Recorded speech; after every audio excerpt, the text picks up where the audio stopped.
All right. We on? Yep. Cool. All right, shalom, shalom. Shalom. All right, first and foremost, we want to give all praises, honor, and glory unto Yahweh. Yahweh, Bahashim, Yahabashai, Bahashim, Rakakodash. All right, double honors to the apostles when that was a great millstone. Peace and salutations to the elect. All right, just Jim as Dallas class. We're gonna just go into Daniel, the ninth chapter, verses 27. I'm sorry, verses 24 through 27. And when you get this chapter, all right, we were talking about it earlier. Majority of the chapter is a prayer. You can see, if you look at verse 1, Daniel praying, basically to the Most High, prayer of supplication to, to the Most High for mercy and things like that, being that they were, at that time, they were in captivity, right? The nation of Israel, we'll say the southern kingdom, Judah, Benjamin, and Levi chiefly were in captivity. Under the Babylonians in that recent time, the power shift that had transitioned to the Medo-Persian Empire. So when you look at verse 20, matter of fact, if somebody can get verse 20 real quick. Daniel 9:20. Mm-hmm. And whilst I was speaking and praying and confessing my sin and the sin of my people Israel, and presenting my supplication before Yahweh by Hashem Yahushua, or Yahweh my power, for the holy mountain of my power, yea, while I was speaking in prayer, even the man Gabriel, whom I had seen in the vision at the beginning, being caused to fly swiftly, touched me about the time of the evening oblation. Yeah, so the prayer that Daniel was praying, all right, was literally being answered, okay, in the midst of him praying and confessing his sins. You know what I mean? And Gabar Allah, that's one of the archangels of the Lord. You know what I'm saying? So keep going. God, verse 22. And he informed me and talked with me and said, O Daniel, Daniel Allah, I am now come forth to give thee skill and understanding. At the beginning of thy supplications, the commandment came forth. Yeah, so as soon as Daniel started praying, the Lord said, all right, go down there, you know what I'm saying? And give this understanding to Daniel that we're about to go into. Go ahead. God, verse 23. At the beginning of thy supplications, the commandment came forth, and I come to show thee, for thou art greatly beloved. Therefore, understand the matter and consider the vision. Okay, now let's stop right there. And that's why I wanted to open up with 2 Timothy 2. All right, because basically the Lord, he's given us, he's given us very, very, deep things that basically the mysteries, like we're going to that word mysterion, things that are not revealed unto ordinary mortals. He's given us basically his counsel, which is a gift. Right. Okay. And that's only accessible through the Spirit of the Lord. So I just want to get this in 2 Timothy 2 and 15. 15? Yeah, con. All right. Did you already have it in mind? You got it, bro. Yeah, this is 2 Timothy 2 and 15. It says, study to show thyself approved unto Yahweh Shem Yahushua, a workman that needeth not to be ashamed, rightly dividing the word of truth. Yep. And that's that key point there. Well, all of it, but especially the last part, rightly dividing the word of truth. Okay, because like in Proverbs, the first chapter, it talks about dark sayings, basically giving subtlety to the simple. Us being able to and interpret these things is a gift. It's a gift from on high. So definitely take these things as a blessing. And when you look at it from the perspective of where Daniel was at, on the timeline of things, because everything is predestined. All right, according to Yahweh Shem Yahshua's timeline. All right, when you get basically a revelation like this of the future, like live and direct from the Lord, that's a big deal. Yeah. You know what I mean? So at this time, again, Daniel was at the very beginning of that Medo-Persian, rulership. You know what I mean? Which is towards the end of his life. He started Right, he's older. you know what I mean? Like throughout the entire, basically the entire Babylonian Empire, he was on the scene, and he was an older man at this time. Okay, but he did receive this vision, or this this understanding. All right, so we go ahead and get into it. Verse 24. Daniel 9:24. 70 weeks are determined upon thy people and upon thy holy city Mm-hmm. to finish the transgression and to make an end of sin. We'll stop there because we have to take our time with this verse. Mm. I mean, we're only going into 4 verses, so it's going to take some precepts and things. But the 70 weeks, okay, when you look at a week, a week is my bad. A week is 7 days, right? So if you think 70 weeks, right, is 7 days, right? 7 times 70. So 7 times 70 is 490, right? 490. Okay. Now, somebody get Baba Shah, that Genesis 29 and 27. And then also we can get that one, Numbers 14 and 34. But you get Genesis first. Genesis 29 and 27. Fulfill her week, and we will give. Actually, go up maybe like, a little bit, like just to give a little context. So just a couple verses and then there. Verse 25. It said, "Then it came to pass that in the morning, behold, it was Leah." Yeah, this is the account, when what was that? Jacob, he was working for Laban. Right. And he basically Laban, he was acting like he was gonna give his daughter Rachel, Mhm. but he actually gave Leah. Mhm. And so by the time that Jacob realized that it was Leah instead of Rachel, he had already dealt with her. You know what I'm saying? So obviously you keep reading. Yeah. Verse 25, it says, "And it came to pass in that morning, behold, it was Leah. And he said unto Laban, What is this thou hast done unto me?" Yeah, Jacob was like, damn, you made me work these 7 years, you know what I'm saying? Just to give me the wrong daughter, Go ahead. He says, "What is this thou hast done to me? Did not I serve thee with thee for Rachel? Wherefore then hast thou beguiled me?" Yeah, go ahead. And Laban said, "It must not be so done in our country to give the younger before the firstborn." Yeah, so he and Leah was older, so his reasoning behind it was that Leah's older, so we're gonna give Leah first, even though that wasn't the agreement that he made. Right. All right, go ahead. Come. Verse 26. And Laban said, "It is not be so done in our country to give the younger before the firstborn. Fulfill her week, and we will give thee also for the service which thou hast served with me yet 7 other years." What's the point? Yep, you see. So what's that? What did Laban mean when he said fulfill her week? Did 7 more years. he said it in the same verse? Yeah, Look at that right there. You know what I mean? So that lets you know that a week and a year can be basically synonymous, is what I'm trying to make. Yeah, it's many examples in the scriptures. What shows you is coded, like even the creation story. Mhm. You know what I'm saying? It says 6 days, but that's really 6,000 years. So, you got to use discernment through the spirit. One, the spirit of the Lord got to be on you, but with that, you'll use discernment to have understanding that it's not talking about a single day. Right. I have no so.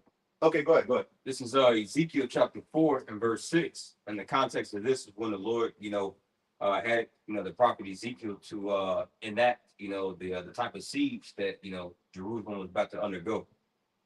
It says Ezekiel 4 and 6.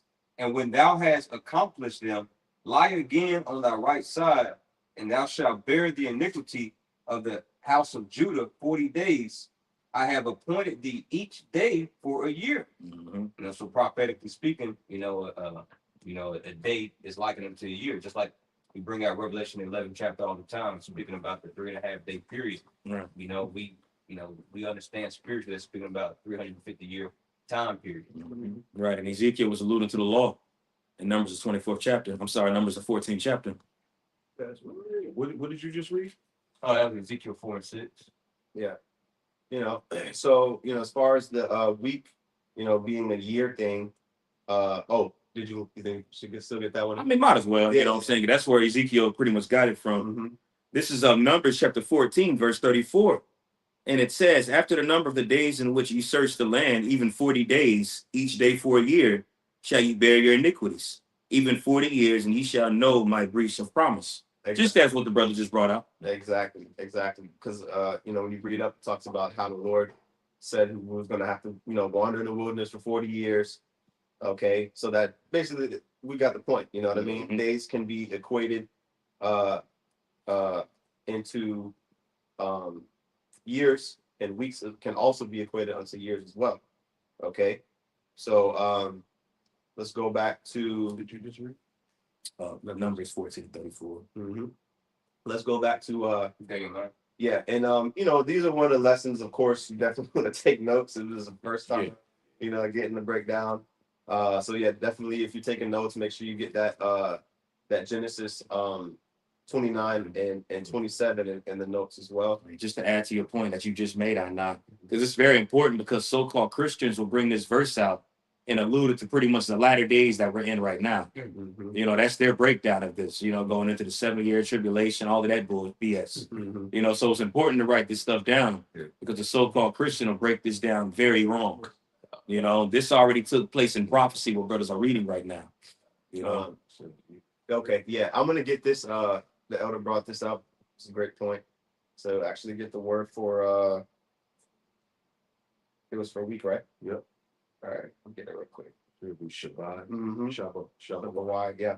All right. So the word here for week in that the scripture we've been getting is H7620 Shabawai, which says week 7. Okay. A period. Did we click on the same one? Yep. Okay. It says period of 7 days or years. Okay. and there you go. There you A go. period of 7, basically. You know, could be days, a week, or years. Yep. Okay. So that lets you know right there. You could even really translate it into 70 years. You know what I mean? But anyway, let's go back to where are we at in Daniel 9 and 24. 24. Okay, so start at the top of that verse 24 about Bashar again. This is the book of Daniel 9 and 24. 70 weeks are determined upon thy people and upon thy holy city to finish the transgression and to make an end of sins. Okay, now let's stop real quick. Again, we already established the amount of years. Okay, 70 times 7 is 490 years. Okay, that time period ultimately that the second temple was, you know, on the scene up until when Yahushua made that sacrifice and made that second temple obsolete. Okay, so continue. Well, okay, read it again from the top, Salaki, because I want to get yeah, go ahead and get that, and then somebody can hold Nehemiah chapter 2, as well as Ezra, the regular one, Ezra chapter 7. I got Ezra here. Okay. Yeah, and Nehemiah 2, you can just start at verse 1. And I do have a timeline here as well. Hold on, which one is the timeline? That one. Here we go. When you get Nehemiah 2, Bob, show you can read it. Nehemiah 2, verse 1. And it came to pass in the month of Nisan, in the 20th year of Artaxerxes the king, that wine was before him.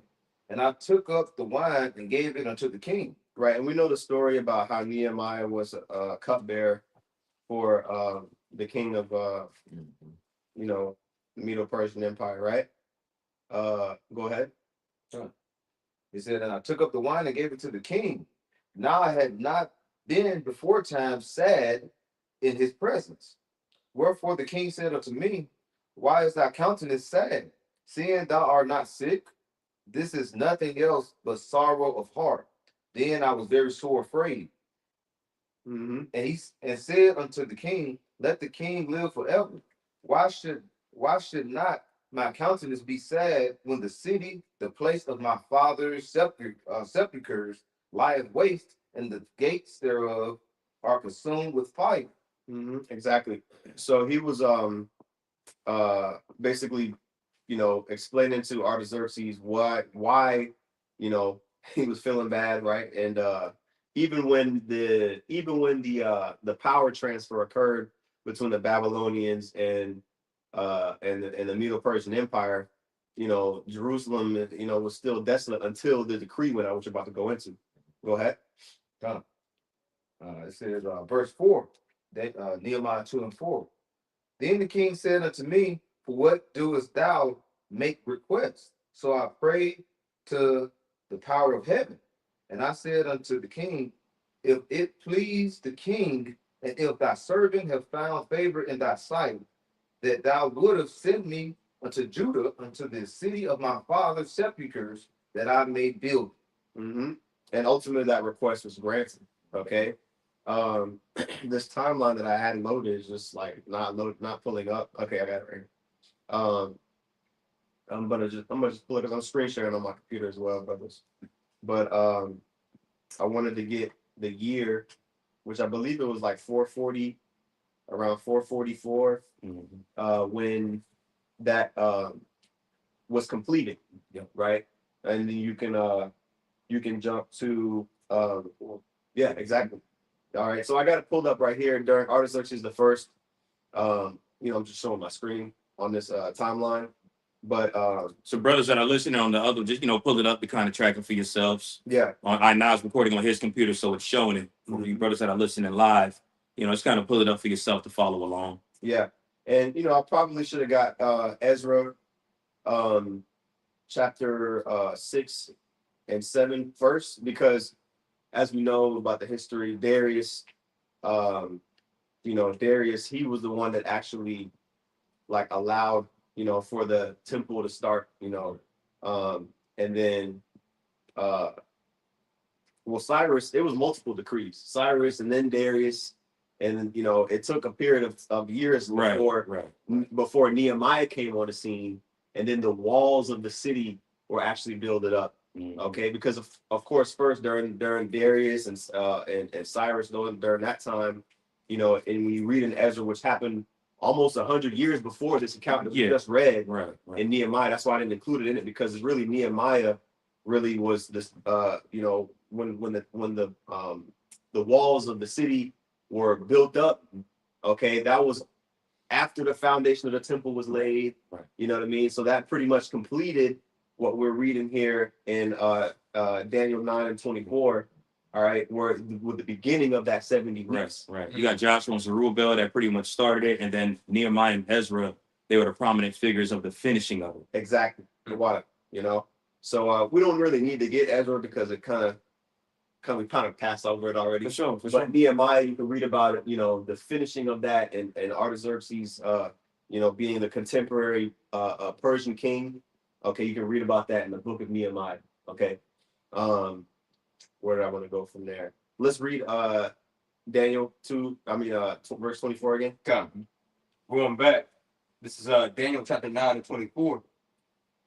70 weeks are determined upon thy people and upon thy holy city, to finish the transgression, and to make an end of sins, and to make reconciliation for iniquity, and to bring in everlasting righteousness, and to seal up the vision and prophecy, and to anoint the most holy. Right. And when it was the most holy anointed, Yahushua is the anointed, right? He's the Messiah, right?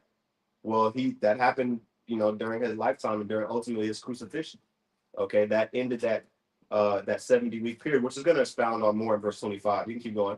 All right, verse 25. Know therefore and understand that from the going forth of the commandment to restore and to build Jerusalem. Okay, let's stop there. Again, the going forth of that commandment was in Nehemiah, all right, chapter 2, okay, which we got here as well. I got a quick precept just going into Messiah what you just said. Mm-hmm. And this is also in Second Ezra, which Ezra was around the time period of 400 and some change BC. Mm-hmm. So this is Second Ezra chapter 7, verse 26. It says, "Behold, the time shall come that these tokens, which I have told thee, shall come to pass, and the bride shall appear, and she coming forth shall be seen, that now was withdrawn from the earth. And whosoever is delivered from the foresight of evil shall see my wonders. For my son Yahushua shall be revealed with those that be with him. And this again is going into the time where Yahushua came on the scene, started gathering Mhm. the disciples, which later became apostles. That you in second Ezra 7? In 28, Okay, go ahead.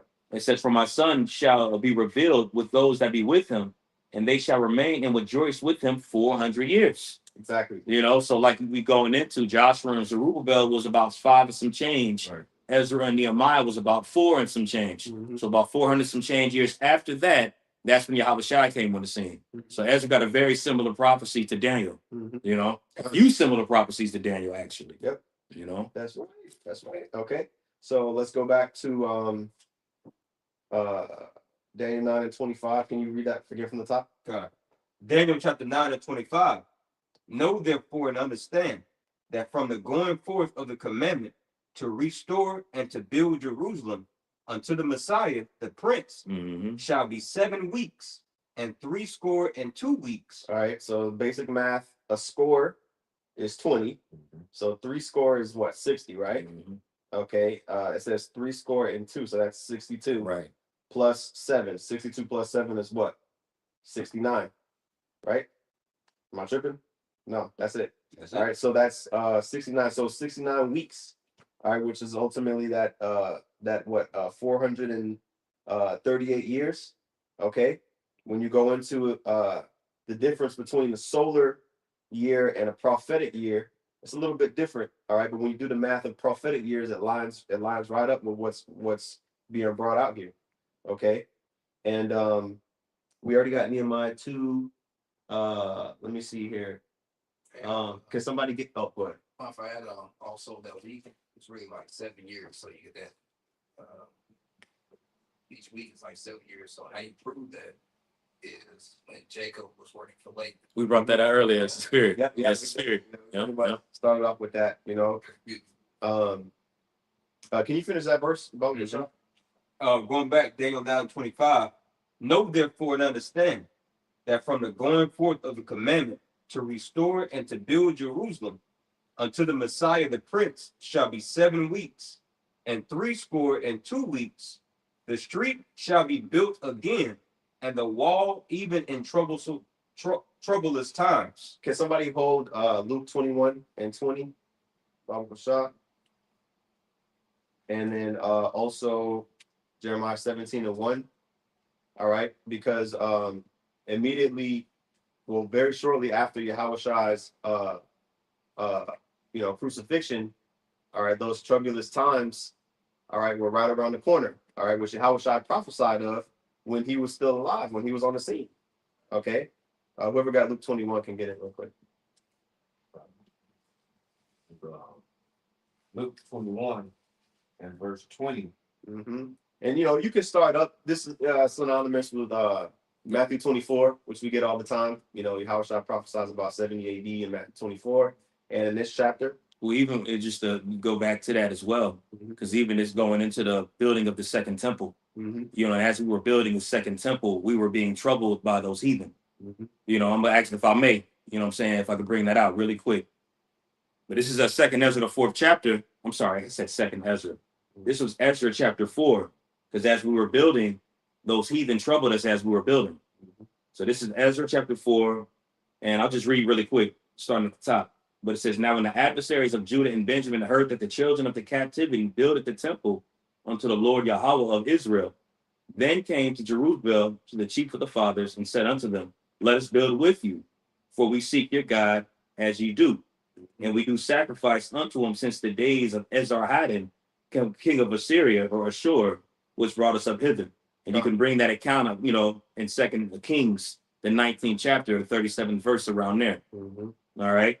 But it says, "But Zerubbabel and Joshua and the rest of the chiefs of the fathers of Israel said unto them, Ye have nothing to do with us to build an house unto our God, but we ourselves together will build unto Yahweh God of Israel, as King Cyrus, the king of Persia, hath commanded us." Because again, it was him that initially gave the decree to do it. And this is the point in verses 4 and 5. "Then the people of the land weakened the hands of the people of Judah and troubled them in building, and hired counselors against them to frustrate their purpose all the days of Cyrus, king of Persia, even unto the reign of Darius, king of Persia." So we stopped building for a while.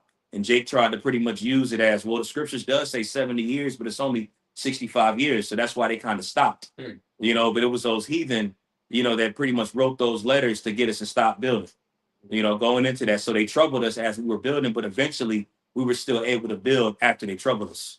And what chapter was that you just read? That was in Ezra, the 4th chapter. Ezra 4. Okay. Yeah. Yeah. And when you get Ezra 7, basically that in the verse 11, you know, that the decree, you know, that King Artaxerxes gave, that's when that continued on. Okay. The water. And that's actually correct, because I kind of skipped over that a little bit, but during that building process, you know, of like you said, you know, the city of Jerusalem and even just the walls, you know, Jake was catching hell to the point where, you know, like you said, it had to be paused. That's where you get the book of Haggai and Zechariah Absolutely. during that time. You know, but ultimately it did get completed, right? And go ahead, Azimuth. All right. Daniel 9, when we read 25 again. Yes. All right. Daniel 9:25. Know therefore and understand that from the going forth of the commandment to restore and to build Jerusalem unto the Messiah the Prince shall be 7 weeks and 62 weeks. The street shall be built again, and the wall even in troublous times. So not just the temple itself, the foundation of the temple, which was built first, then the temple was built, then basically the city was surrounded, because you're still susceptible to attacks unless you got that wall surrounded by surrounded around your city. So once that was completed, that starts this this time period of the 69 weeks. Okay. Go ahead. All right, verse 26. And after 62 weeks shall Messiah be cut off. Okay, so now we're fast forwarding, all right, towards the end of that time period, all right, where Yahushua was on the scene and ultimately was, you know, he finished his course, you know, and that 69 weeks was fulfilled. All right, now, I want to get that Luke, Buffalo Shop, Luke 21. 20. Yes. Sorry, to the point.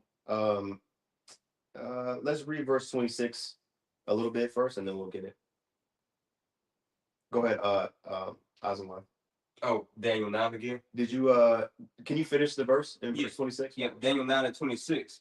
And after 62 weeks shall Messiah be cut off, but not for himself. And the people of the prince that shall come shall destroy the city and the sanctuary, and the end thereof shall be with a flood. And unto the end of the war, desolation are determined. Right. So when you get into the history, we'll read about it. Get this here, and then what was the other one? Revelation 12, and I think 15. Okay. Go ahead and get that. Luke 21 and 20 says, and when ye shall see Jerusalem compassed with armies, then know that the desolation thereof is not. Then started verse 15. Buckle shop, I can add slightly. But when you read, as previous stated, you know, how it's mentioned also in Daniel the 24th Matthew the 24th chapter, you know, Yahushua, you know, honed in and told the disciples, make sure y'all understand this prophecy. Right. What Daniel, the prophet, you know, spoke about. Yeah, we can get Matthew's account as well. Okay. Yeah. Mark 13 is a beautiful account as well, too. You want me to get that first? If you have it already. Yeah, I got it right. It's Matthew chapter 24 and verse 15. It says, this is Yahushua speaking. When ye therefore shall see the abomination of desolation spoken of by Daniel the prophet, stand in the holy place, whoso readeth, let him understand. Yeah, and that abomination of desolation can only be talking about that 70 AD time period when Esau, all right, basically destroys, you know, the second temple. Because at that time, you got to think, like all of the promises and everything that we have worked towards as a nation centered around our connection, you know, that we had to the Most High, all right, which was at that time, it was the temple. All right, the sacrifices, you know, the covenants that we had, you know, was all, you know, that was the center of it all. Okay, until Yahushua came, of course. Yeah, they're falling away as well. That was the time of the falling away the scriptures talks about. That's what that's going into too. Yeah, because it happened. It's happened at the same time. We had to flee the city. You know what I mean? So, you know, It all happened at the same time. Keep going on that, Bumper Shot. Oh, Matthew 24. Did you read verse 16? Yeah, I'll read it. Let me go back to like. So going back here to Matthew 24 and verse I got it right here. okay, I got it right here. Yeah. Verse 16, it says, Then let them which be in Judea flee into the mountains. Let him which is on the housetop not come down to take anything out of his house. Neither let him which is in the field return back to take his clothes. And woe unto them that are with child, and to them that give suck in those days. Yeah, you see, because again, it was a very perilous time. Right. Okay. When you go into the detail, we might get a little bit of details on, the different sieges that the Flavian dynasty did, during that time period. It was some hardcore shit. Like basically they were starving, starving the people out with blockades, like preventing anybody from coming in or going out of the city. So obviously resources became depleted. Cannibalism came into effect too. Cannibalism came into effect. It was a whole lot of stuff. A lot of Jacobs killing their kids. You had the Sicarii that were kind of like a major role within that taking place as well. Mm-hmm. They're being overly zealous, which caused a lot of them and their families to be killed. And a lot of them killed their families off and killed themselves afterwards. That way they weren't subject unto the Roman Empire. Crazy work. And I got that the curse of that Deuteronomy. Bumper shop. We get that. Deuteronomy chapter 28, I started verse 49. The Lord shall bring nation against thee from far, from the end of the earth, as swift as the eagle fly.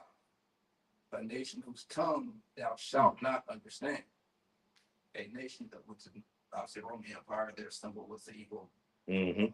A nation of fierce countenance, which shall not regard the person of the old, nor show favor to the young. And he shall eat the fruit of thy cattle and the fruit of thy land until thou be destroyed, which also shall not leave thee neither corn, wine, or oil for the increase of thy kind, or flocks of thy sheep until he have destroyed thee. Mm-hmm. And he shall besiege thee in all thy gates until thy high and fenced walls come down, wherein thou trustest throughout all thy land. And he shall besiege thee in all thy gates throughout all thy land, which the Lord thy power hath given thee. And thou shalt eat the fruit of thine own bodies, the flesh of thy sons and of thy daughters, which the Lord thy power hath given thee in the siege. And that was fulfilled under the Babylonians too. Mm-hmm. There was multiple instances in the scriptures where cannibalism was taking effect. You know what I'm saying? Yeah, absolutely. This is one of those examples as well that the elders reading. But as far as what Yahushua was talking about here in in Matthew 24:19, woe unto them that are with child. Imagine trying to, even if you didn't turn to cannibalism, but your baby starving. You know what I'm saying? You don't got the nowhere to live, so you and your baby out in the cold. You know what I'm saying? And so it was definitely heavy, hardcore time. Okay. But they was told, Yahushua look, flee into the mountains. You know what I mean? And the parallel with that one is that Luke 21. Oh, sorry, get that. Luke 21, and you can start up. I was gonna say verse 20 is the point, but dang, you know what? Yeah, you low key do gotta just get straight to the point on this one. And you can read down. Just get 20 and we'll read down with it. This is Luke 21:20. And when ye shall see Jerusalem compassed with armies, then know that the desolation thereof is not. Yeah, because Jerusalem was compassed with armies, but it was kind of like unexpected, at the time that Yahushua was saying it, because they had when you go I know y'all brought up when y'all did the lesson, First Maccabees 8, that pact that was made from a while, like during the during the Grecian Empire times. Mm-hmm. You know what I'm saying? There was, Judea became a province, of the then Roman Republic, which now at this time was the Roman Empire. So they had a long lasting history, you know, with the Romans. There was a few times where it kind of broke in the midst of that history, but it kind of continually got renewed. Exactly. You know, which eventually you get, you know what I'm saying, what's it called? This, you know, the Pharisees, is the Sanhedrin, where they were trying to preserve those ways of the Maccabees and such, Exactly. and keep that league that they had with Rome, like you could read it in John the 11th chapter, just to add to your point, brother. That's right. That's right. You know, which we'll get the John. I think we should get that John 11. I think it's important for sure. Yeah, we'll get that next. I'll hold it. Okay. Can you, what verse you at? Verse 21. Okay, just finish verse 21 and then verse 21 and 22, and then we'll get to John. Luke 21 and 21. Then let them which are in Judea flee to the mountains, and let them which are in the midst of it depart out. And let not them that are in the countries enter thereinto. For these be the days of vengeance. Because you gotta remember, even during the time of like Acts, like it was a repetitive thing for Israel that, you know, wanted to give sacrifice and, you know, pay their tithes to go to Jerusalem. Mhm. I was like, look, during that time, nah, it's over with. You know what I mean? Because that period is over. Okay, of, you know, the physical you know, sacrifice. Now, all right, that third temple being raised up, which, you know, that spiritual house that was that in Second Peter First Peter chapter 2, yeah. Mhm. First Peter 2 talks about, you know, that Yahushua ushered in that time. Okay, so he's letting it be known. All right, you know, when you see these things, when you see Jerusalem come pass around armies, then know that the desolation of it is right there. Yeah. Hey, just to add to your point, Anna, that's why, you know, back then it was very heavy, because if you was into those prophecies, and you would know those time periods to look out for. Like when Yahushua came on the scene, you know, the prophecy in Ezra stated 400 or some years later, he would eventually come. So it makes sense why the disciples were so eager to look for Yahushua, because they was into those prophecies. They was into those prophecies in Daniel, which Yahushua, of course, further expounded on it. But if you weren't in tune with these prophecies, you was through. Yeah. That's why if you didn't listen to what Yahushua said about fleeing into the mountains, you were taken by those Romans and made a slave. You know, you was through. So taking heed to the prophets is key, you know, because you're going to be through. You out of there if you ain't listening to the prophets, you know? That's right. And, you know, they didn't have the level of autonomy that they did, like coming back into the land after the Babylonian exile. You know, Israel didn't have like, you know, no big ass army. No. You know what I mean? To where they could war against them, like, you know what I mean? Like that. I mean, you know, you had the Maccabean revolt where it was even then it tells you how many men. It was a very, very small number of men that the Lord was, you know, dealing through them. But we damn sure couldn't carnally go to war with the Romans, you know what I'm saying? So we didn't have no choice, all right, but to go through that hell we went through, which we'll get into it. Can you finish verse 22? Did you read it already? I ain't get to it. All right. Get to it. This is Luke 21 and verse 22. It says, for these be the days of vengeance, that all things which are written be fulfilled. Right. And the things that were written aforetime is what we're going into. Of course, it's for our learning. And that's what we're going into right now. Okay. Bob Pashah, can you get that John 10:11? Excuse me. This is the book of John, chapter 11, verse 48. And this took place after Lazarus rose from the dead. You know, they was like, oh, snap. Yo, if everybody hear about this, then they're going to believe him to be the king. You know, and this is what I'm about to read is pretty much afterwards. So John 11 and 48 says, get verse 47. Sorry. 47, no problem. John 11 and 47, it says, then gathered the chief priests and Pharisees a council and said, what do we? For this man doeth many miracles. There you go. Mm-hmm. Verse 48. If we let him thus alone, all men will believe on him, and the Romans shall come and take away both our place and nations and nation.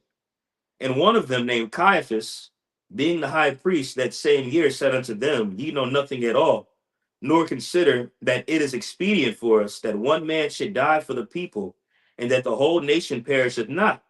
For this spake he not of himself, but being high priest that year, he prophesied that Yahushua should die for the nation, and not for the nation only, but that also he should gather together the children of the Most High that were scattered abroad. Yeah, he prophesied on accident Yeah. because he knew they wanted to kill him. Yeah. You know, so they're like, you got it, now. No, that's beautifully tied into what we're going into in this Daniel 9 because, of course, when you get the first half of that interaction, when we get to it real quick, using John 11, it talked about if we let him thus alone, all men will believe on him. Basically saying like, look, if we let this thing go, unhandled, if we don't try to put our influence on and try to stop this thing, all right, everybody gonna end up because they're gonna see the miracles. He was actually doing them. Yep. Okay. And then they said, what? The Romans shall come and take away both our place and nation. So they were, the province of Judea, it was a province of the Roman Empire. Right. It was a tributary, that's why that scripture where it talks about and I'll read it myself in Matthew 22. Okay. And 21. I'll start at verse 15. It says, then went the Pharisees and took counsel how they might entangle him in his talk. It says, and they sent out unto him their disciples with the Herodians, saying, Master, we know that thou art true, and teachest the way of the Most High in truth. Neither carest thou for any man, meaning he wasn't a respecter of persons. For thou regardest not the person of men.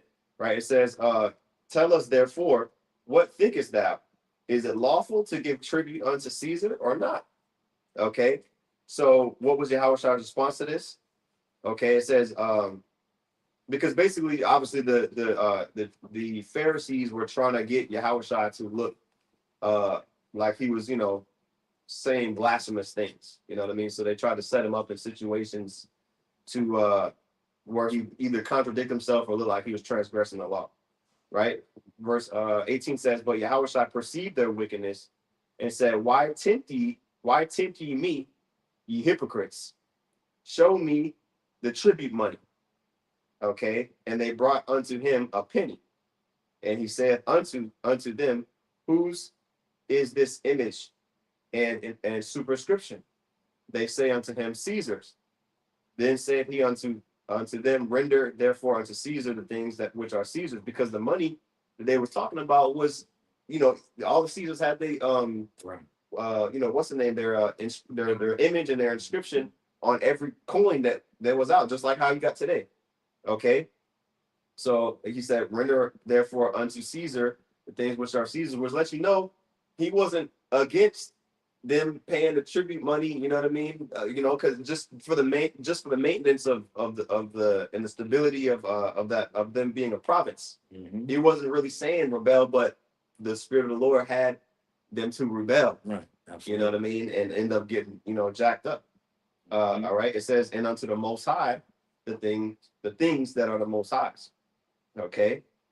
So just a little precept on that. Kind of just to back up to that point, what was read here in John 11, as it said, Caiaphas prophesied. He literally prophesied a true prophecy because that eventually happened. And when it went into how his word was going to be scattered abroad to those scattered abroad, that took place in the time of the Acts, where his fame even went forth, more. And then a little bit after that time, Jerusalem was eventually sieged. You know what I'm saying? So it still happened. That's why it said Caiaphas prophesied about it. They killed Yahushua. His word, as the scripture says in John 9, as the corn is in the soil, it'll duplicate itself. That's exactly what took place, which is where you had the Acts. Jerusalem was eventually sieged still by the Romans. And you have this word being brought out today, which another siege is eventually coming. But Caiaphas prophesied about that because that actually happened, He prophesied about the fall of Jerusalem pretty much. Okay. I'm looking here. Okay. Who was reading? Was that Mark that was reading? Oh no, Luke. No. I wanted to go back to Daniel. Okay, yeah. Daniel 9. All right. This is going back here. Daniel 9, and you can read verse 26 again. All right. Of course, you're gonna volunteer to read Daniel. And then we can get that revelation. Daniel 9:26. Again, it says, and after 62 weeks shall Messiah be cut off, but not for himself. And it says, and the people of the prince that shall. I'm sorry, not to cut you off again. Not for himself, of course, he died for the sins of Israel, which we just read in that Daniel, I'm sorry, in that what was that? In that John 11. John. I think it might say it somewhere else as well. I think, does it say it in Acts 5? Acts 5 and 29, starting in 29. Want to get a quick one, really quick, to Yeah. back that up? Go. I said John 9, but it's really John 8, what I meant to quote. Okay. This is John chapter 8, verse 6, because it says not for himself only, but it says John 8 and 6. Hold on, I'm sorry about that. I just thought that was it. John 12. Yeah, John 12, the water. It was John 12. My man, I appreciate that, brother. Yeah, so this is the book of John 12, verse. I'm sorry, nah, you got it, brother. Yeah, no, well, I was gonna get this real quick and while you look for that in Acts 5. Are you want me to get Acts 5? Yeah, you know what I'm talking about? Yeah. 29? Yes. And your verse, bro, is John 12 and 24. Kind of for water. Acts 5 and 29. Then Peter and the other apostles answered and said, we ought to obey Yahweh by Hashem Shah rather than men. There you go. The God of our fathers raised up Yahweh Shah, whom you slew and hanged on a tree. Him hath the Most High exalted with his right hand to be a prince and a savior, for to give repentance to Israel and forgiveness of sins. Right. So that's going into the water, brother. To give repentance to Israel, that's going into being cut off, but not for himself. He did it for for Israel's sake, right? And then Shar, you got yours? Yeah, this is John 12 and 24. Start at 23. And Yahushua answered them, saying, the hour is come that the Son of Man should be glorified. Verily, verily, I say unto you, except a corn of wheat fall into the ground and die, it abideth alone. But if it die, it bringeth forth much fruit. So not only for himself, but for the people. Right. That's right. That's right. Yep. And you gotta cast yourself. You gotta cast off the ways of this flesh. All right, and focus on pleasing the Lord if you want to bear forth fruit. Okay. And that's why it goes on to say, he that loveth his life shall lose it.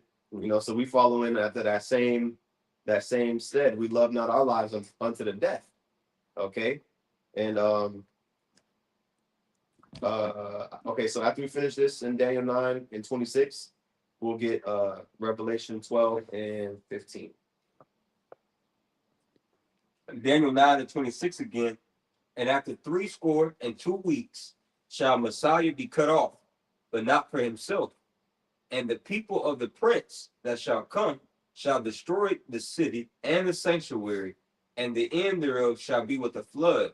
And unto the end of the war, desolations are determined. Right.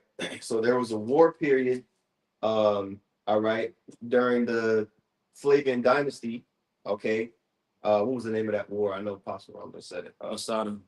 No, just the Jewish-Roman War. Oh, the Jewish-Roman Yeah. War. Okay. So there's the official name for it is you can look it up more. We're just gonna pull it up on Wikipedia real quick. All right, but the Jewish-Roman Wars, reading off of Wikipedia, it says the Jewish-Roman Wars were a series of large-scale revolts by the Judeans against the Roman Empire. Okay, between 66 and 135 AD. All right, it says this conflict was driven by Jewish aspirations to restore the political independence lost when Rome conquered the Hasmonean kingdom and unfolded over 3 major uprisings. So that first major uprising is this is what we're talking about. And that's classified as the first Jewish-Roman War. Okay. So anyway, let's go back to that verse again where it says the people of the prince. That's talking about the Flavian dynasty, those Romans, specifically Vespasian, Titus, and Domitian. All right, they were the ones that were representing the Roman side of the Jewish-Roman War. Do you mind if I add to that real quick? I know as well, because naturally, first and foremost, that prince represents Satan. Right. You know what I'm saying? But it goes to show you that, the Flavian dynasty, those Romans were coming after the working of Satan. As you read it in 2 Thessalonians, the 2nd chapter, those Romans are coming after that working. Yeah. I remember Apostle Gabar did a lesson on that some years ago going into that, which makes a lot of sense. Because even when you go into that word Flavian and break it down, it's translated yellow or blonde. You know what I'm saying? It goes to show you, though, them Edomites right there, Titus, Vespasian, and Domitian. Those Edomites, are of the seed of Satan. You know what I'm saying? Not just them solely, but it's within their fucking name. The Flavian dynasty. You know? Can I get a precept for you? Yeah, go ahead. And if it's not Ephesians 2, can somebody hold that, please? Okay, The next one. God. It's John 14:30. It's Yahweh Shai. He says, "Hereafter I will not talk much with you, for the prince of this world cometh and have nothing in me." There you go. And when you get this word prince in the Greek, the Thayer's Greek lexicon, it's archon, right? And Hold on, Slocky, not to cut you off. What words you going into? prince. Okay, go ahead. All right, and the Thayer's Greek lexicon, it says a ruler, commander. Let me skip down. It says, here we go. Yep, the ruler of the irreligious mass of mankind. Yeah, the ruler of this, of this Roman Empire that we're going into. Mm-hmm. All right, ultimately was driven or inspired by Satan, we'll say. Right. Who, Esau is his physical counterpart, so he was doing the workings of Satan on the earth. Mm-hmm. You know what I mean? Because that's all Satan wants to do is, jack us up. He wants to defile the temple. Yeah, exactly. Just like our body reps temple. He wants to still defile it here in these last days. Exactly. That's why the Apostle Paul said in 2 Thessalonians 2, for the mystery of iniquity is already. There you go. There you go. Well, I'm sorry, bro. Where did you get that definition that you said? Flavian? No. Oh, for the word prince. Prince, that was the Thayer's Greek lexicon. So Okay. kind of like almost all the way down. Okay. Yeah. Okay. Well, let's get that the one that I asked for. Oh, Ephesians 2 Let's go. and 2. Okay. Yeah. It's Ephesians 2, verse 2. It says, "Wherein in the time past." Yeah. Bottom shot, my bad. Verse 1, Ephesians 2 and 1, it says, "And you has he quickened who were dead in trespasses and sins." Right. Now, this is a letter written to the believers, all right, in the church of Ephesus, all right, the believers in Yahushua, okay, quicken being meaning to be made alive, all right, spiritually, because we were spiritually dead, which is going to go into, go ahead. Verse 2, "Wherein in time past ye walked accordingly to the course of this world, according to the prince of the power of the air, the spirit that now worketh in the children of disobedience." Yeah, you see, so ultimately Satan, the prince of this world, the prince of the power of the air is Satan. Okay, and so Esau, that's his whole power sources and left hand wicked energy. Yeah. Okay, The eagle, the eagle, that flies, soars higher than all the other birds right there. Because even when you go into now, you mention that I know it's I'm gonna just mention it in 2nd Ezra 11. All right, and the end of that chapter, I had a hell too, but I did have a hell, so my mind, I don't got no problem with it. Bro. Yeah, God. 11, just the point where, like I said, like the last couple verses where it mentions the Flavian dynasty. Yeah, we're talking about the 3 heads, how the second set of it emerged. Yes, sir. I definitely had that hell. I didn't know if you wanted, Oh yeah, absolutely. Well, I'll go and start at chapter 11, verse 28. Okay. It says, and unless you wanted another part of that chapter, but this goes into that, to the 3 heads that came at the end. Okay. Which is the Flavian dynasty. Yeah, let's do it. Okay. And then we'll drop down to where he's breaking it down? Yes. Okay. Yeah, go ahead. 2nd Ezra chapter 11, verse 28. "And I beheld, and lo, the 2 that remaineth," it says, "thought also in themselves to reign. And when they so thought, behold, there awakened one of the heads that were at rest." Yeah, I'm talking about just talking about 69 AD, the year of the 4 emperors. Mm-hmm. Okay. You had Galba, Otho, what's the other one? Vitellius and Vespasian. Yep, there you go. Which Vitellius was actually a Jake, but it's a year of the 4 emperors for a reason. Now, I ain't mentioned like he's a good Jake because you had the 3 good emperors that came later on. But just to add to that point, a lot of Jake don't know Vitellius was actually a Jake. Yeah, and then that 2 that remained is talking about Vitellius and Vespasian. Those were the last 2 of that 4 of that year of the 4 emperors. They're the last 2 left. Go ahead, bro. God, it says Who did you say it was? Vitellius. Yeah, I know 2 that remain.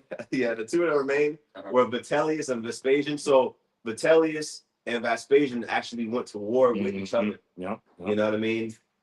This was in 69 AD. This is all during the same time because Vespasian, which we're going to go into, Vespasian, who was an Edomite, he was a Roman general. Yep. Okay, he was a man of war. Mhm. Okay, and basically he got into power because he defeated the other men of war. You know, and he was basically the main one left. He was the strongest one left. Yeah. Okay. Which cements this prophecy right here because it goes into these three heads that emerged, you know, the second settlement. Connor, we'll go into it. Go ahead. Mm-hmm. It says it was in the midst for that was greater than the two other heads, which went into what you just said. Mm-hmm. Well, if I may, the Mhm. three heads is going into the Flavian dynasty itself. Right. Yeah. No, I guess I said what you just said because pretty much the last two heads was fighting against each other. Mm-hmm. You know those feathers I'd rather Yeah, the say. last two feathers. So like at the water. I worded it wrong. The water. Mm-hmm. So I'm gonna actually jump down to let's see here. I mean, Well, what is that verse? 2 is good. Okay, Yeah, sure. 2 is good. Yeah. So this is back in 2nd Ezra chapter 11, verse 32. And it says, but this head put the whole earth in fear and bear rule in it over all those that dwelt upon the earth with much oppression. Mm-hmm. And it had the governance of the world more than all the wings that had been. Right. So the Roman Empire was at austere moment in history. You know, they're coming off of the heels of hella turmoil. There was basically a civil war within the Roman Empire. Okay, and it was high levels of oppression that was going out.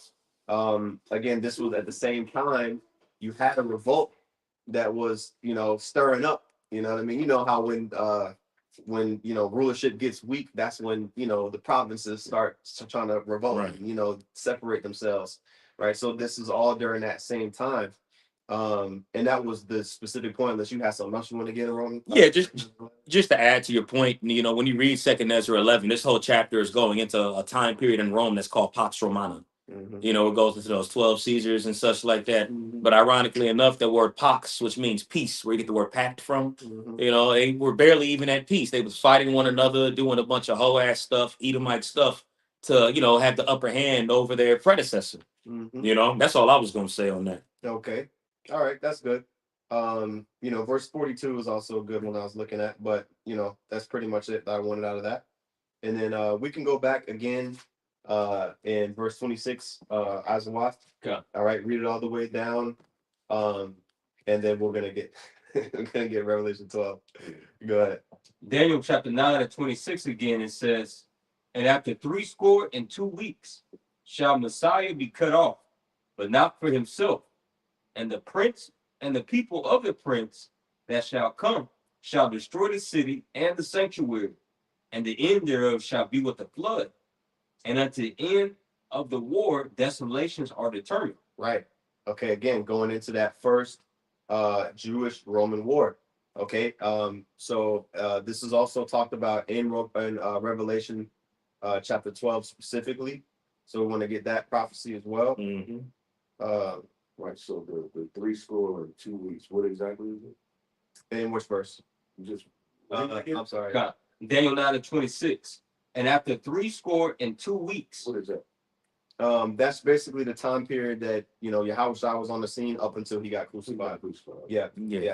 Because it talks about in the previous verse, it talks about the 62 weeks and 7 weeks. That's the 69 weeks or 430 years, which is that whole time period of the second temple being on the scene. Right. And Yahushua's crucifixion basically it was the cutoff of that 438 year or that 69 week period.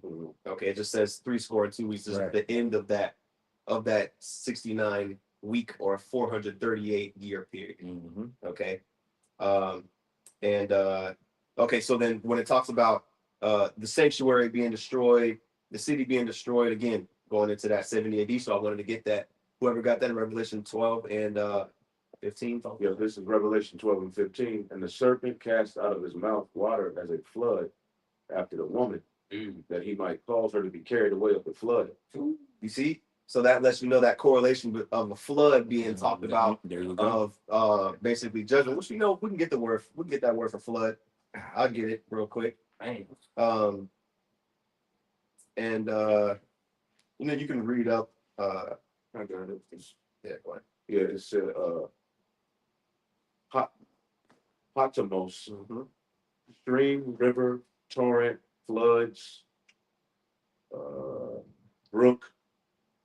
Was it something specific you wanted? No, I was looking to see if there was anything on there. Yeah, it doesn't give. Well, an enemy shall come like a flood. That's The that's. scriptures constantly talk about enemies being like a flood. That's multiple times, so they can represent the enemy coming. Well, it says in the Greek lexicon, figuratively equivalent to the greatest abundance of something. So a mass, army. You know what I mean? High level, high number of troops surrounding the city. You know what I mean? Coming in like a flood. Okay, an abundance of troops. Okay, and Just as an example, when you read it in Isaiah, the 28th chapter, going into in the days with the Lord, he likens it to Perism. You know what I'm saying? And it's, when you go into that word Perism, and he says, I might as well just bring it, if I may. yeah, you got it, bro. I don't want to just be talking and shit. It's a lot. It's a lot of history. You know what I mean? Trying to pack it in one lesson, but Yeah. let me help you look for it, bro. When it's brought out, Jacob will be like, hey, that makes sense. Isaiah 28 and 21. Yep. All right. So this is the book of Isaiah, chapter 28, verse 21, because he's using an account in history when he mentions Perism. But it says, for the Lord shall rise up as in Mount Perism, and shall be wroth as the valley of Gibeon. And pretty much what took place in Perism, that's when the armies of David came and subdued those Philistines. And he likens it to a breach. Like when a breach is cracked and opens up, water comes out. It's like a flood. So just another example going into that flood and how that does represent militaries. When you look at the account of what took place in Mount Perism, that actually was likened to a flood as we subdued those Philistines. So tying all of that in with the where it says the end in Daniel 9 and 26. We're not done in that Revelation 12 yet, but where it says the end of thereof shall be with a flood, okay, is going into that time period of war, and heavy oppression of troops. Okay.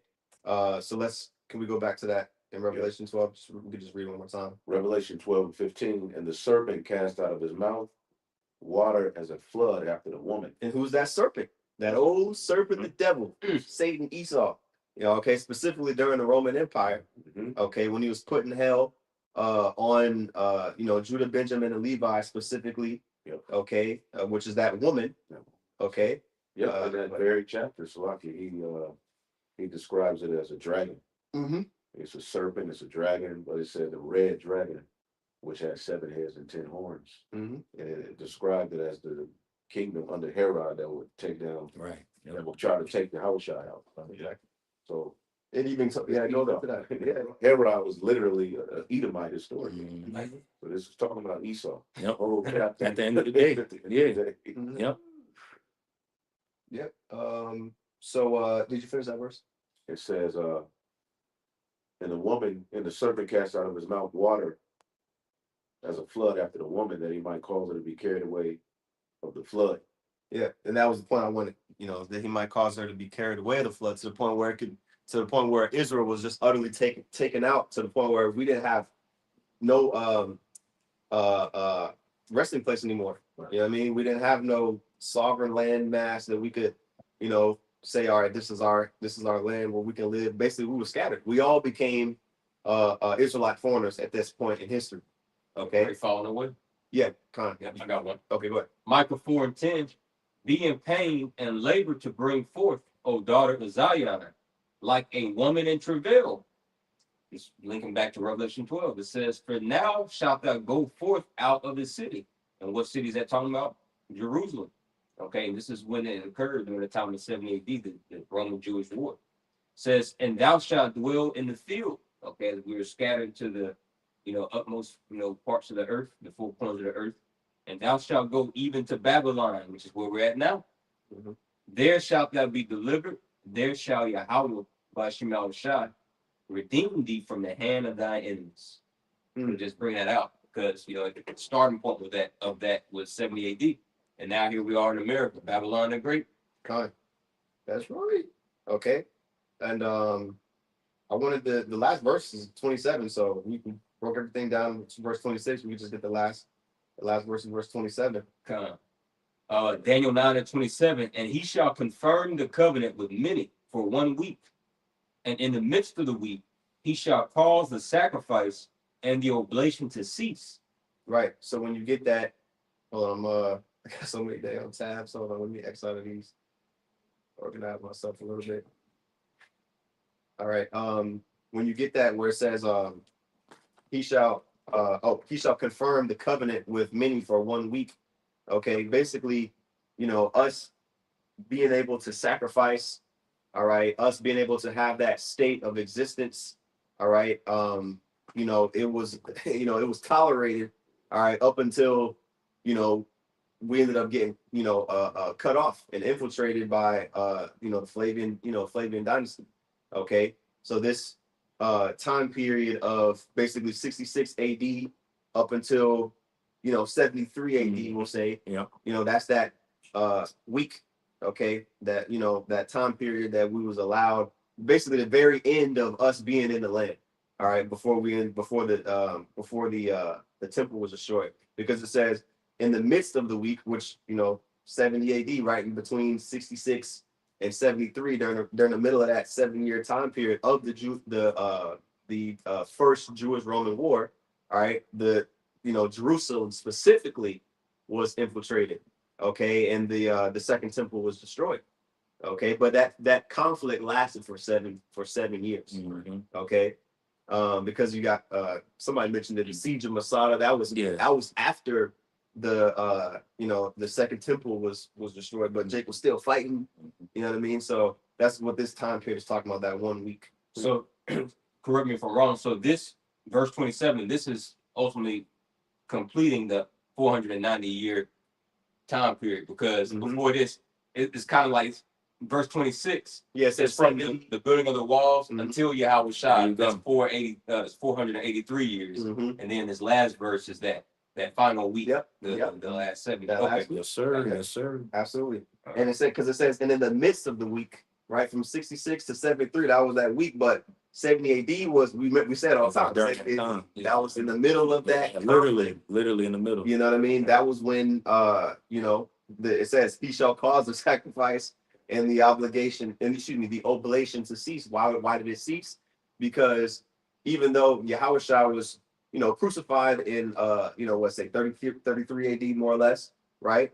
And he basically made the need of a physical sacrifice, that was transferred into the spiritual sacrifices that we do now. Okay, that actual destruction of the temple didn't happen until a few decades later with 70 AD. Okay, and so that's what it says. That's what it means when it says he shall cause the sacrifice and the oblation to cease. Okay, we read it earlier with what was that in Daniel? We're talking about in the beginning of the top of Daniel 9 in the chapter, around the time of the daily oblation. Well, the oblation was, I think it was the evening oblation. It said twice a day. Sacrifices was constantly being made to the Lord every single day. I got a precept for you. Go ahead. Micah 3:12. Therefore shall Zion for your sake be plowed as a field, and Jerusalem shall become heaps, and the mountain of the house as the high places of the forest. And this is the prophet Michael prophesying in 70 AD. Right. Matter of fact, good. Can you get somebody can get Jeremiah 17 as well? That'll be the last precept that I have. I got a quick one, real quick, while Jacob. I don't know if this verse was brought out in Luke 24 when it was read earlier, but I'll go on and read Luke 21 and verse 24. It says, and they shall fall by the edge of the sword and shall be led away captive into all nations, which is what took place to us. And Jerusalem shall be trodden down of the Gentiles until the time of the Gentiles will be fulfilled. So during that time period, you would have Gentiles occupy it, even until this day. Those small heads that are over there, Yep, exactly. And it's heavy, man, when you go into the history. It's really the lowest point, one of the saddest. I can't think of a sadder point in history. You know what I mean? Like when you look at just Jake, like just being completely brought low. You know what I mean? Obviously, slavery, you know, there's plenty of other low points we done had, of course, but this one was a really big deal because we was removed out of the land and we haven't been able to return back since. Yep, and that was told to Solomon Mm-hmm. that basically if he went off, eventually he was gonna kick us out of that land. So they can build that too. Con, Absolutely. absolutely. I got a precept. Okay, go ahead, and this will get whoever got Jeremiah 17. This is the book of Psalm 74. You know, this is a song of Asaph, and when you go into this this chapter, this psalm, this is really, you know, the Lord, you know, giving him a prophecy of the vision of the destruction of the temple, the abomination of desolation. Psalm 74 and verse 3, it says, "Lift up thy feet unto the perpetual desolations, even all that the enemy have done wickedly in the sanctuary. Thy enemies roar in the midst of thy congregations. They set up their ensigns for signs." And when you go into that word ensigns, you know, it goes into like a banner, you know, a standard, which that's exactly what, you know, the Romans did after they sacked, you know, our temple, destroyed it. Okay, they had something called the Arch of Titus. That's their ensigns. Yeah. And Trump is trying to fill the art. Yeah, you know, you even have these you know, tiny caps over there in the land that they saying they trying to build the third temple, you know, which is the third temple is spiritual. There's not gonna be no need for you know, going back to the old way. A red heifer. Yeah, yeah. That they gonna get from Texas. That's basically what they say. Damn, bro. They said that shit. Yeah. Yeah. You know what I mean? So there's not gonna be no need to go back to that because we have Yahushua. All right. Anybody that don't believe on Yahushua, they're still gonna be trying to cleave onto them old ways, which that's pretty much what they was doing.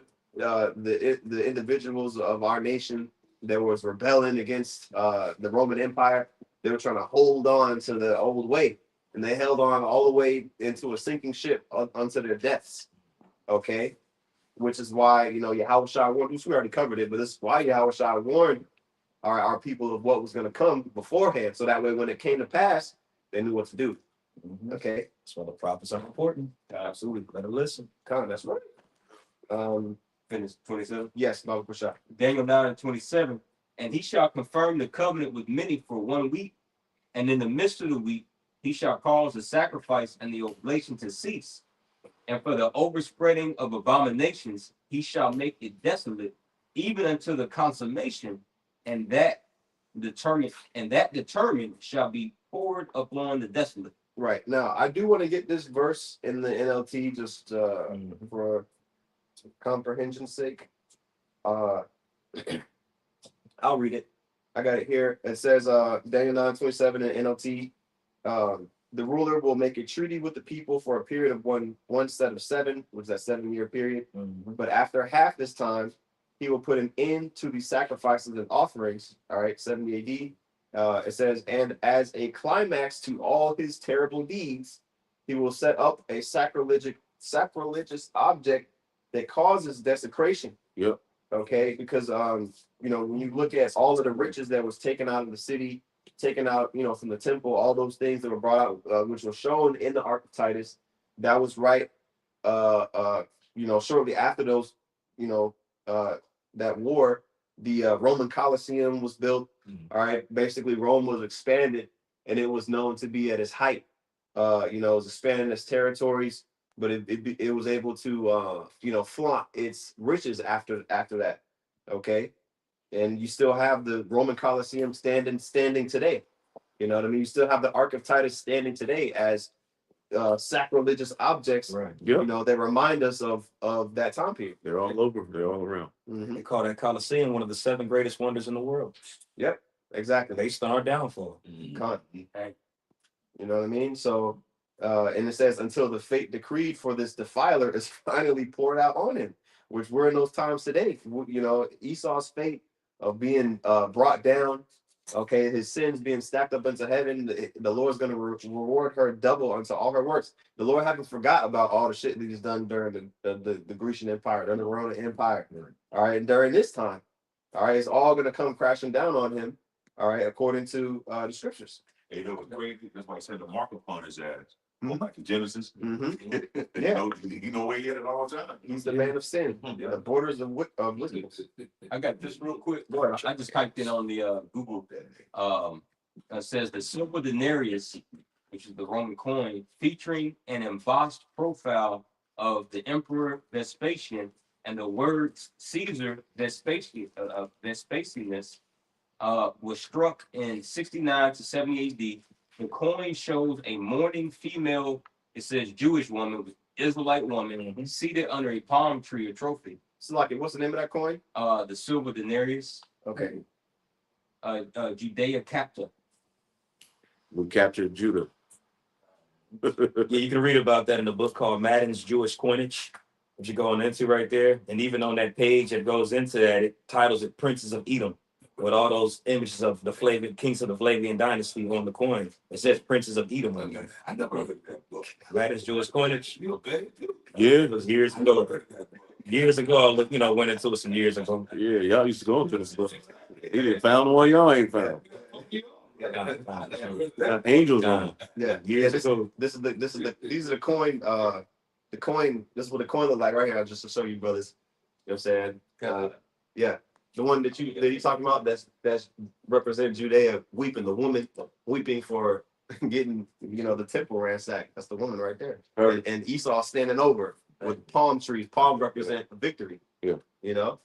And a damn Edomite right here. Who was this? Oh, this is Vespasian. Isn't it? Yeah. Damn, you can't tell me that is not a fucking Edomite. So You might make some coins and stuff. Did y'all ever come to the cloisters, man? Yeah. Y'all used to come visit with us. Yeah. We used to speak out there. Y'all, I think I went. y'all inside. No. So I guess we got to make another trip to New York, man. Yeah, we got AI now. We don't need the books. I'm fucking around. The museum itself, I gotta actually go. Oh, okay. Well, who knows, man? They might have changed shit around. Yeah. The inside of the goddamn museum, saying Yep. it's an actual medieval castle that they Years ago. actually brought it over here to and they put so they say they put artifacts from the it's a medieval time of dark ages, and that was all Jake. And they got stuff in there that blows your mind, man. So what?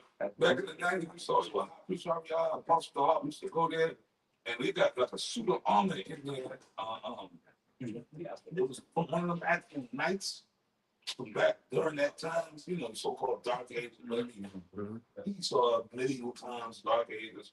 They had a suit of armor, and you could tell men were bigger back then. Because the shit was at least over 6 feet tall. And they got it inside of a glass case. And I guess whoever that particular Jake was, that was his personal suit of armor, Yeah. But all over, he had images of himself put on the bro, and there's no denying. It's a dark-skinned dude, woolly hair, afro, a chick. So he had his image put that, depending on what your wealth was, he wanted his shit. He wanted you to know who the fuck he was. Whoever that chick Knight was. You know what I mean? It's right there. It's all up in there. Right. And then they had a thing where you walk, the building is big, like it's like a doorway, right? Like it's like that doorway, but the shit was like, I want to say 8 feet tall. And the dresser, so that go to show you that we decreased in we decreased in still, we're midgets. Compared to our ancestors, we're midgets. Yeah. Even the Dark Ages, that's like about 1,000 years ago, 800, people were bigger. Were bigger, man. Little midgets. Yeah. If we popped up in the ancient world, they would think we were like little infants. Yeah. It's close. God. Yeah, because the scripture talking about how we're of lesser stature than the note that came before us, in Second Ezra. So, basically we've been in a dilapidated state. All right. Of course, before this time, but especially since then, now we have no choice. Like the scriptures say, "Fear not thy worm, Jacob." Like we gotta embrace the fact that we're helpless without Yahweh Bashim Yahweh. You know what I mean? We have no. When's the last time that we had a army of Israel since this time. We haven't had none. You know what I mean? We haven't had no official rulership, you know what I'm saying, since this time. Okay, so you've had Israelites in positions of power, but an actual nation of Israel, the true nation. I'm talking about the state of Israel imposters over there, the real Israelites. We haven't been in the land since then, by and large. So we can go ahead and close that on that, unless brothers have any points, precepts. But I believe the point was made. You know what I'm saying, on Daniel 9:24. Did you have anything? Oh, just to back up what I said about the book I went into really quick, just so that internet can hear it and brothers can hear it. But it says in Frederick W. Madden's History of the Jewish Coinage and of Money in the Old and New Testament, which was published in 1864, there is a section where he lists princes of Edom or Idumea. The section appears where he is discussing the Herodian and Roman period of Judea. You see, that says Roman and Herodia, which goes into Revelation 12. But yeah, but this is why I just on Chat GPT, but for brothers to kind of look it up, to back up what I said, Okay. Yeah, I got the book here. You said Frederick William Madden, right? Mm-hmm. Yeah, I see it. Okay. Just want to bring a site to it instead of just saying it. Mm-hmm. Con. vocab say that they just mysteriously just disappeared after that. Like, come on, bro. Back in 1864, I was clear understanding on that. Man. God. So hey man, Lord willing, Aparatazah, this is an edifying lesson. Okay, with that, we're gonna give all praises, honor, and glory unto Yahweh, Bahashim, Yahweh Shai, Bahashim, and Kakwadash. Double honors to the apostle, that was a great millstone. Peace and salutations to the elect. Until next time, shalom. Shalom. Thanks.